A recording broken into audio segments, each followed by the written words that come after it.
some heaviness in the day. You try to, we tell ourselves like, don't get glued to your phone and the news because you have to digest that. And then sometimes you can't help it. There's something going on that's so troubling that you're stuck in your tracks for a moment about, something that's going on, like, this shooting that happened in Texas in this elementary school. And, it's very challenging. It's challenging at every level when any kind of murder happens like this, but certainly when kids are involved. And, we just really have to ask ourselves, what do we really believe? How can we really see things?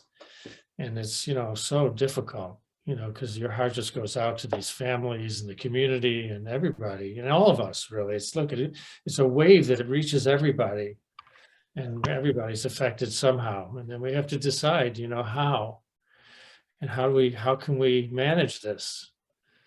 And it's always hard. Doesn't matter. Like you say, oh, I'm on a spiritual path, and then you have, a day like yesterday and you just think like, what's even possible? Looks all the same. It's just human beings just doing the same thing over and over again. And, but, at the same time, we have access to another perspective that, among other things, tells us that, in the midst of terrible tragedy, because of yin and yang, something amazingly good could arise. And that happens all the time. People who live through terrible circumstances transform themselves and become messengers of peace and love. We don't know.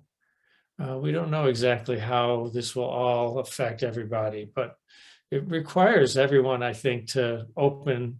You have to do the inner work and see how we can create a more peaceful heart in the end, because the people who are involved, we know that somebody who does something like this is profoundly unbalanced.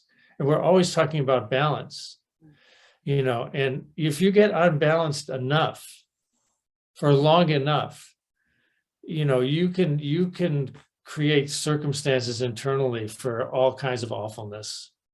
And we might call that illness, or it could be, really dangerous behavior, externalized, acting out behavior. It's all back to, being unbalanced.